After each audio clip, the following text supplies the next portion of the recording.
ভারতীয় পণ্য বয়কট করতে হবে, কারণ ভারত আমাদেরকে প্রতিনিয়ত উত্তক্ত করে যাচ্ছে।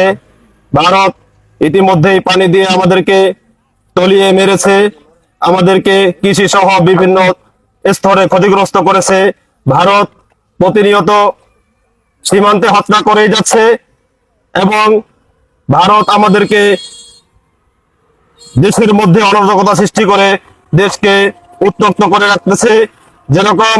যেমন ভাবে রাজা গৌর গোবিন্দ গরুর মাংস ছিটিয়ে আপনার বৈষম্য সৃষ্টি করে রাখতো, দাঙ্গা সৃষ্টি করে রাখতো, সাম্প্রদায়িক দাঙ্গা সৃষ্টি করে রাখতো, সেরকম ভাবে আজকে বাংলাদেশের মধ্যে তারা বিভিন্ন ইস্যু তৈরি করে আমাদের বাংলাদেশের সাম্প্রদায়িক দাঙ্গা সৃষ্টি করার চেষ্টা করছে, বাংলাদেশকে অস্থিতিশীল করার চেষ্টা করছে। এবং ভারতীয় প্রায় 500টির উপরে পণ্যের মধ্যে ইতিমধ্যেই ক্যান্সারের ভাইরাস ধরা পড়েছে, বিশ্ব স্বাস্থ্য সংস্থা নিশ্চিত করেছে। তাই আমাদেরকে যুক্তিসঙ্গত কারণেই ভারতীয় পণ্য বয়কট করতে হবে। আজকের এই উন্মুক্ত মঞ্চে, উন্মুক্ত আকাশের নিচে আমি দাঁড়িয়ে বলতে চাই, মাননীয় সম্মানিত আমাদের প্রধান উপদেষ্টা সহ সকল উপদেষ্টাদের উদ্দেশ্যে বলতে চাই, অতি দ্রুত ভারত সীমান্তে কাঁটাতারের ব্যবস্থা করতে হবে। আমাদের দেশ অরক্ষিত থাকতে পারে না। 50 বছরের স্বাধীনতার পরেও আমাদের দেশের সীমান্তে কোনো কাঁটাতারের বেড়া নাই।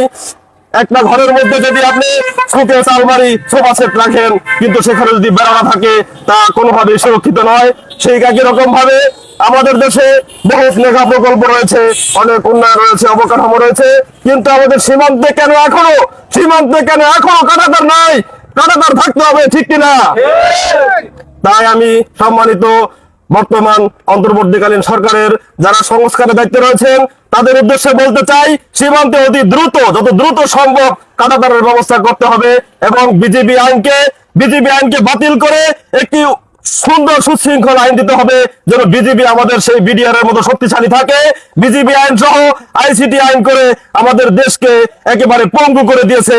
2024 সালে স্বাধীন হয়েছে ভারতীয় আগ্রাসন থেকে। 1971 সালে দেশ স্বাধীন হয়েছিল পশ্চিম পাকিস্তান থেকে। এখন 2024 সালে আমাদের দেশ স্বাধীন হয়েছে ভারতীয় আগ্রাসন থেকে।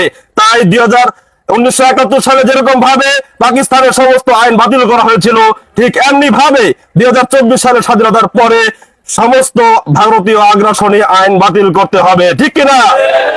তাই আমি সকলের উদ্দেশ্যে বলতে চাই, দেশবাসীর উদ্দেশ্যে বলতে চাই, আমরা ভারতীয় পণ্য বয়কট করব। ভারত আমাদের প্রভু নয়, ভারত আমাদের প্রতিবেশী। ভারত যেন আমাদের সাথে উত্তম প্রতিবেশীর চরিত্র দেখায়, প্রভুর চরিত্র দেখালে আমরা সকলেই তা রুখে দিব ইনশাআল্লাহ।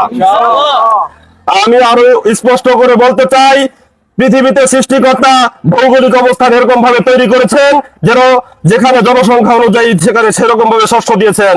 আমাদেরকে 1971 সালে স্বাধীনের পরে যখন এদেশে 7 কোটি বাঙালি ছিল, তখন এদেশের প্রতি শতাংশ জমিতে 10 কেজি ধান হতো। এখন যখন বাংলাদেশে 20 কোটি জনগণ হয়ে গেছে, এখন প্রতি শতাংশে আমাদের ধান উৎপাদিত হয় প্রায় 2 মণ। যা সৃষ্টিকর্তার দান, এটা কেউ ব্যক্তিগত ভাবে করতে পারে নাই। কাজেই সৃষ্টিকর্তা ভৌগোলিক ভাবে এরকম ভাবে তৈরি করেছেন যাতে জনগণের সেখানে আহার্য থাকে, জনগণের সেখানে খাদ্য থাকে। আমরা কখনোই ভারতের প্রতি নির্ভরশীল হব না। ভারত আমাদের প্রভু নয়, আমাদের প্রভু রয়েছেন সৃষ্টিকর্তা।